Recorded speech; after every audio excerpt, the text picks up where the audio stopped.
নমস্কার। পূজা শেষেও হয় না শেষ, রেখে যায় তার রেশ। সত্যি তাই, আমাদের পুজোর কোনো শেষ নেই, আমাদের শুধু শুরু। আমাদের নাকি 12 মাসে 13 পূজা, সবাই বলে সত্যিই তাই, 12 মাসে 13 পূজা।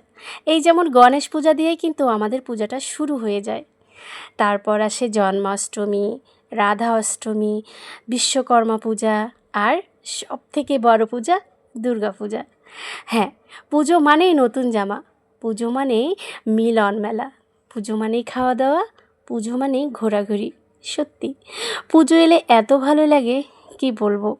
এই শপিং করা থেকে শুরু করে ঘুরে বেড়ানো সবটাই আনন্দদায়ক।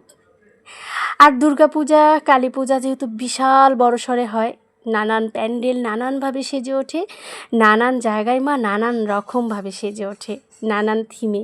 এগুলো দেখতে খুব ভালো লাগে, তাই প্রত্যেকটা পূজায় পরিক্রমা করি। যেমন দুর্গা পূজায় সপ্তমী থেকে দশমী, আবার কালী পূজাতেও সপ্তমী থেকে দশমী। সবটাই আনন্দের, ঘুরে বেড়ানো, তার সাথে গল্প, আড্ডা আর খাওয়া দাওয়া। এই তো পূজা। তাই আমাদের পূজার কোনো শেষ নেই। দুর্গা পূজা গেল, তারপর লক্ষ্মী পূজা, তারপর কালী পুজো, এভাবেই পর্যায়ক্রমে আরও পুজো রয়েছে। যেমন এখন চলছে জগদ্ধাত্রী পুজো। যদিও আমাদের শহরে জগদ্ধাত্রী পূজাটা এত বিশাল পরিসরে হয় না, তবে মন্দিরে হয়, এতটা না। সেখানে পুজো মানেই অঞ্জলি, পুজো মানেই উপোস। সবাই বলে হ্যাঁ, আসলে এই উপোস করে অঞ্জলি দেওয়াটার মধ্যে যে কী আনন্দ রয়েছে, মার কাছে প্রার্থনা করা, সবটাই অন্যরকম অনুভূতি কাজ করে, খুব ভালো লাগে। পুজো আসবে আসবে, পুজোতে ঘুরবো, আনন্দ করব, এগুলো ভাবতেই ভালো লাগে।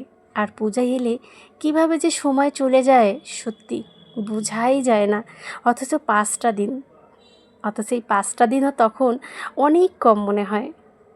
দেখুন, এই মন্দিরের মাকে স্বর্ণ দিয়ে সাজিয়েছে, যে কারণে মন্দিরটা প্রোটোকল করে রেখেছে, একদম তালা দিয়ে রেখেছে।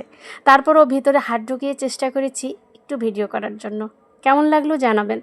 আর আমরা এবার পূজায় এত ঘুরেছি, যদি সবগুলো পূজার আমি ব্লগ দিতাম তাহলে 200টারও বেশি ব্লগ হয়ে যেত, কিন্তু অতটা ভিডিও করতে পারিনি। যতটুকু পেরেছি ততটুকুই আপনাদের সঙ্গে তুলে ধরার চেষ্টা করেছি। আর এত কি ভিডিও এডিট করতেও সময় লাগে, সবটা করতেই সময় লাগে। অনেক ভিডিও পড়ে রয়েছে যা এখনও আপলোড করাই হয়নি, হয়তো আর করাও হবে না। তাই এটাই আমার পূজা পরিক্রমার শেষ ভিডিও, যেটা আমি আপনাদের সঙ্গে শেয়ার করছি। তো আপনারাও আমার কমেন্টস বক্সে সুন্দর সুন্দর মন্তব্য করেছেন এই পুজোগুলোকে নিয়ে। খুব আনন্দ করো, খুব মজা করো, পূজা শেষ কবে।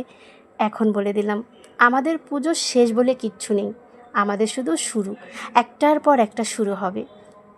কেমন লাগলো জানাবেন, ভালো লাগলে লাইক করবেন, কমেন্ট করবেন। টাটা।